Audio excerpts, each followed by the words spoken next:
Welcome to The Explainer. Today we're taking a completely objective deep dive into a frankly massive, highly controversial historical archive. We're looking at a text called The Curse of Canaan by Eustace Mullins. Now this book presents an overarching conspiracy theory that essentially attempts to rewrite the entirety of human history, and it does so through a very specific mythological lens. Our goal today is to map out the architecture of this text and understand exactly how the author constructs this complex, alternate historical narrative. So let's just dive right into this, because the core premise of this book is absolutely staggering in its scope. The author is attempting to answer a massive question. How exactly do ancient biblical myths about giants and fallen angels allegedly connect to modern economic milestones, like the 1913 Federal Reserve Act? The text proposes a hidden, 3-millennia-long conspiracy that ties these seemingly unrelated events together into one continuous secret war. Just to ground ourselves in the source material, take a look at the aesthetic of Eustace Mullins' text. The design alone gives you a really good sense of this dark, antique, secret archive vibe that the author is aiming for. Mullins actually spent decades constructing this framework. He claims to rely on deep biblical concordances and occult histories to argue that a literal demonic lineage has actively infiltrated human civilization. Part 1. The Dualistic Struggle, a completely binary view of history. To really grasp what this book is doing, you have to understand its fundamental framework. The author divides all of human history into a strict, uncompromising binary. On one side, we have the People of Shem, who the author portrays as divine, creative, individualistic, essentially the true builders of civilization. But on the exact opposite side, the author places the Canaanites. In this framework, the Canaanites are described as a destructive, collectivist force. They're painted as agents of subversion, seeking mob rule, and the ultimate destruction of the Shemites. This rigid binary is literally the lens through which the author views all of human civilization. Moving right along to Part 2, Mythological Origins, the Dawn of Biblical Myth. Now, to justify a conspiracy of this scale, the text goes all the way back, and I mean back to pre-Adamite history. According to the book, the origins of this destructive lineage actually begin with the Nephilim. The text draws on apocryphal sources, like the Book of Enoch, to claim that a fallen angel named Samjaza led a group of angels to Earth, where they mated with human women. The resulting offspring were a race of giants known as the Nephilim. The author claims these beings brought a violent, demonic presence and even cannibalism into the world, creating a dark lineage that supposedly survived the Great Flood. And this brings us to the pivotal biblical moment the book is actually named after. The text recounts an event on Noah's Ark, claiming that Noah's grandson, Canaan, committed an act of deep degradation against Noah. In his absolute anger, Noah issues the biblical Curse of Canaan. But the author interprets this not just as a passing biblical story. He sees it as the literal condemnation of an entire bloodline to eternal servitude. This sets the stage for thousands of years of deep-seated bloodline vengeance. So what does this all mean? Well, the crucial point is a specific secret doctrine the author calls the will of Canaan. According to the text, this doctrine contains 5 strict rules that the Canaanites passed down generation after generation. It commands them to only love their own kind, to love robbery and lewdness, to hate their masters, which means the people of Shem, and to never tell the truth. The author argues that these 5 rules have served as the ultimate blueprint for Canaanite subversion and revolution across the entirety of human history. Which leads us perfectly into Part 3, the Occult Archive. Symbols hiding in plain sight.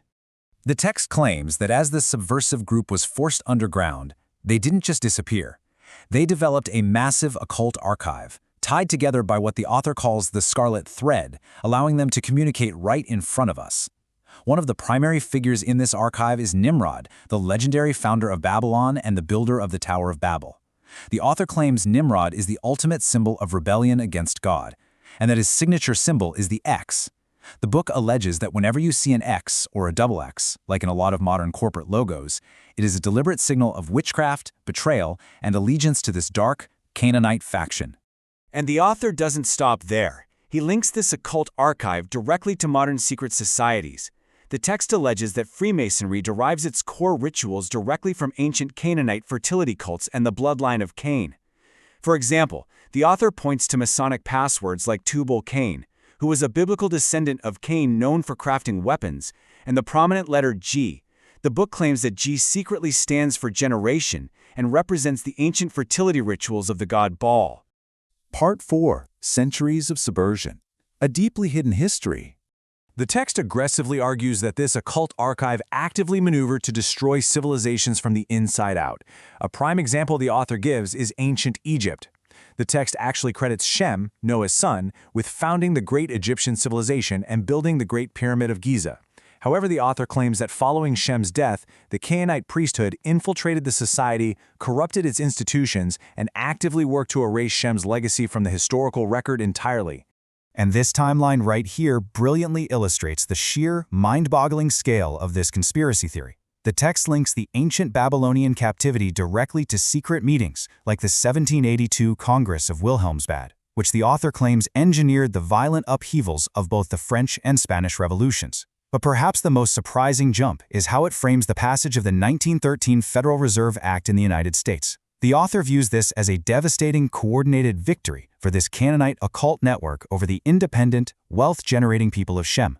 Now, according to this framework, you might be wondering, what's the ultimate goal? The author asserts that the modern target of this subversion isn't just power, it's regression. They want to revert the world to a primitive, pre-Adamite state. To do this, the text claims these infiltrators are actively dismantling modern industry, ruining independent farmers with unpayable debt, crushing the domestic auto industry, and establishing a system of total collectivism specifically to suppress individual creators. Finally, Part 5, The Modern Warning, or, as the book calls it, Plan Nama. This brings us to the author's most extreme and honestly apocalyptic claim about the modern day. Named after a demonic figure from the text's mythology, Plan Nama is presented as the final blueprint for the complete eradication of the Shemites in America. The book details a very chilling, specific sequence. First, the mass media will announce a fake imminent attack. Second, citizens will be ordered to gather in local schools and auditoriums. Finally, while infiltrators are protected by secret passwords like Tubal Cain, the text alleges that the people of Shem will be systematically eliminated using primitive weapons, fulfilling the ancient curse once and for all. Which leaves us with a pretty profound question to reflect on. How exactly do 3,000-year-old mythological frameworks continue to shape modern historical conspiracy theories?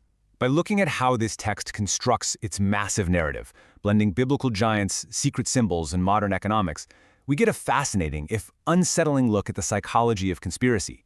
It really shows us how deeply some people seek to rationalize the massive complexities of modern history through the lens of ancient, uncompromising myths. Thanks for watching this explainer, and I'll catch you on the next one.